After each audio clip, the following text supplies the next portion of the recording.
ہمارے ہاں شدتیں کم ہو، ان حالات میں ہمارے مابین چیزوں کو نیوٹرلائز کرنے اور نارملائز کرنے کی ضرورت ہے۔ اگر آپ اس بات کا اقرار کریں کہ اہل بیت علیہ السلام کی اتباع سب پہ فرض ہے، صحابہ پہ، تابعین پہ، پوری امت پہ، حنفی بریلوی سب کو اہل بیت علیہ السلام کی اتباع سب پہ فرض ہے، تو اختلافات ہی ختم ہو۔ میں بالکل آپ سے متفق ہوں، لیکن اہل بیت علیہم السلام نے جس جگہ پر جتنی بات ہم سے فرمائی ہے اور جس قدر جس اتباع کا ہمیں حکم دیا ہے، ہم اس اتباع پر چلیں گے۔ اور جس کو رسول صلی اللہ علیہ وسلم نے امام بنایا، اس مفتی صاحب کا عقیدہ یہ ہے کہ انہوں نے رسول کی مخالفت کرتے ہوئے کسی اور کو اپنا امام بنایا، ان کی امامت پہ گفتگو ہو جائے کہ ان کی امامت شرعی ہے یا غیر شرعی ہے، بات ہی ختم ہو جائے۔ کو بھڑکانے والی باتیں کر رہے ہیں، اختلافات اس سے ختم تھوڑی ہوں گے۔ جب تک آپ انہی تعصبات پہ رہیں گے، حق کا اقرار نہیں کریں گے، تو لازمی بات اختلافات چلتے رہیں گے۔ آپ یہ کہنا چاہتے ہیں کہ اللہ کے نبی علیہ الصلوۃ والسلام نے تو علی کو، حسن کو، حسین کو اپنے بعد امام مقرر کیا، اور ان لوگوں نے جو ہے وہ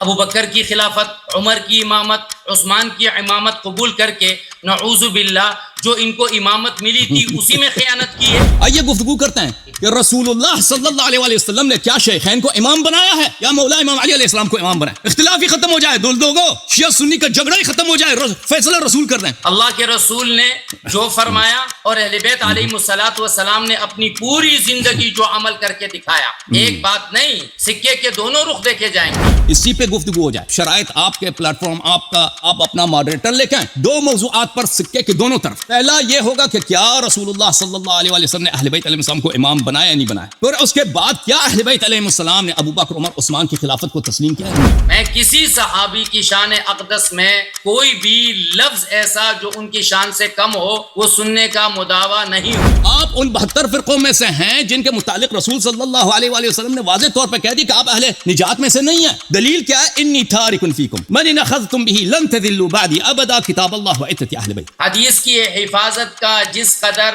انتظام ہمارے ہاں موجود ہے، ساری دنیا کی تاریخ میں ایسا کوئی اسماء الرجال کا نظام موجود نہیں ہے الحمدللہ۔ آپ کہتے ہیں آپ کے پاس بڑے حدیث ہیں، آپ کے پاس عشر معشار، عشر معشار کس کو کہتے ہیں؟ 1% کو کہتے ہیں، کہتا ہے ہمارے پاس شریعت کے 1% کے لیے بھی حدیث نہیں ہے۔ لا تفی بعشر معشار، 1% احکام کے لیے بھی ہمارے پاس حدیث نہیں، باقی سب ہم بناتے جاتے ہیں اپنی جیب سے، نام رکھا اجتہاد۔ آپ نے مالکیہ کو، شوافع کو، حنابلہ کو، حنفیوں کو، آپ نے اہل حدیث کو سب کو جہنمی بنا دیا۔